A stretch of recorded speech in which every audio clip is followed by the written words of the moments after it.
Assalamualaikum warahmatullahi wabarakatuh. Alhamdulillahillazi syahru ramadana allazi unzila fil Qur'an hudal linnas wa bainati minal huda wal furqan. Asyhadu an la ilaha illallah wa asyhadu anna Muhammadan abduhu wa rasuluh sallallahu alaihi wasallam. A'udzu billahi minasyaitonir rajim. Bismillahirrahmanirrahim. Ya ayyuhallazina amanu taqullaha haqqa tuqatih wa la tamutunna illa wa antum muslimun. Shadaqallahul azim. Asyhadu an la ilaha illallah wa asyhadu anna Muhammadan abduhu wa rasuluh sallallahu alaihi wasallam. Allahumma salli ala sayyidina Muhammad wa ala ali sayyidina Muhammad. Pertama sekali, marilah kita bersyukur kepada Allah Subhanahu wa taala. Tiada kata yang pantas untuk kita ucapkan, tiada syair yang indah untuk kita lantunkan, kecuali hanya memohon dan memuji kepada Allah Subhanahu wa taala atas rahmat, nikmat, karunia yang Allah berikan kepada kita. Semoga kita senantiasa selalu berubudiyah kepada Allah Subhanahu wa taala. Dan pada Ramadan kali ini kita telah memasuki di pertengahan Ramadan. Semoga apa yang kita kerjakan dan apa yang kita lakukan di bulan Ramadan ini Allah ridho memasukkan kita ke dalam syurganya. Dan kita berdoa sama-sama semoga kita disampaikan umur kita sampai akhir Ramadan nanti. Amin, amin ya rabbal alamin. Teman-teman yang berbahagia, pada kesempatan yang singkat ini kita selalu bersalawat kepada Nabi Muhammad sallallahu alaihi wasallam. Allahumma shalli ala Muhammad wa ala ali Muhammad. Karena beliaulah sebagai uswatun hasanah yang insyaallah kalau kita mengikuti jejak dan perilaku beliau, kita akan mendapatkan ridho dari Allah Subhanahu wa taala dan menjamin bahagia hidup kita di akhirat kelak. Teman-teman yang berbahagia, dalam kesempatan yang singkat ini Ustadz akan menyampaikan kultum tentang sabar.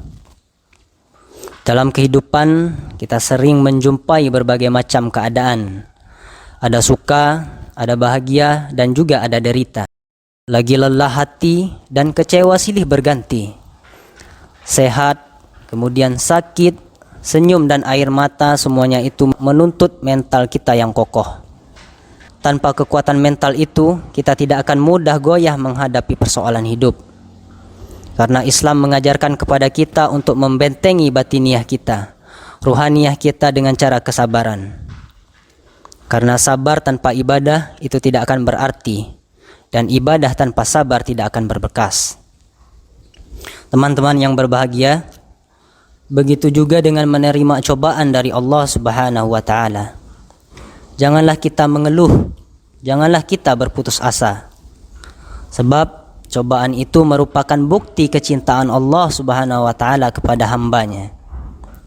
Teman-teman yang berbahagia, kita tidak dibenarkan mengeluh oleh Allah Subhanahu wa taala. Tiada keberhasilan tanpa jerih payah, tiada kebahagiaan tanpa penderitaan. Baik penderitaan lahiriah maupun batiniah yang harus kita hadapi dengan sabar.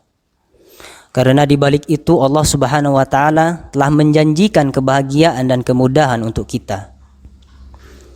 Sesuai dengan firman Allah Subhanahu wa taala dalam surah Al-Insyirah ayat ke-6, Allah Subhanahu wa taala berfirman, "Inna ma'al usri yusra," kata Allah.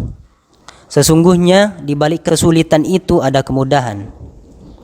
Kemudian dalam ayat lain Allah Subhanahu wa taala juga berfirman, وَلَنَبْلُوَنَّكُمْ بِشَيْءٍ مِّنَ الْخَوْفِ وَالْجُوعِ وَنَقْصٍ مِّنَ الْأَمْوَالِ وَالْأَنفُسِ وَالثَّمَرَاتِ وَبَشِّرِ الصَّابِرِينَ.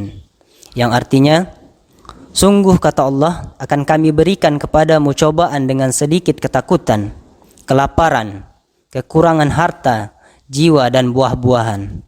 Berikanlah kabar gembira kepada orang-orang yang sabar. Allazina iza asabathum musibah, yaitu orang-orang yang apabila ditimpa musibah, qalu, mereka berkata, Inna lillahi wa inna ilaihi raji'un. Kami ini milik Allah dan hanya kepada Allah lah kami akan kembali. Teman-teman yang insya Allah dimuliakan oleh Allah Subhanahu wa Ta'ala, dari uraian ayat di atas dapat kita ambil kesimpulan bahwa mustahil tumbuh-tumbuhan yang baru kita tanam akan segera berbuah. Begitu juga dengan ibadah-ibadah yang kita lakukan setiap harinya. Tidak begitu juga dibalas langsung oleh Allah Subhanahu wa Ta'ala, melainkan berjangka atau secara bertahap. Dalam jangka itulah Allah melihat kekusyukan kita, Allah melihat kesabaran kita, Allah melihat keikhlasan kita. Kalau kita kusyuk, kalau kita sabar, kalau kita ikhlas, insya Allah Allah akan mengabulkan permintaan dan segala hajat-hajat kita. Mungkin cuma itu yang dapat Ustadz sampaikan pada pertemuan atau kultum singkat kali ini. Semoga kita dapat mengambil pelajaran dan hikmah dari apa yang Ustadz sampaikan kali ini. Fastabiqul khairat. Afwa minkum. Assalamualaikum warahmatullahi wabarakatuh.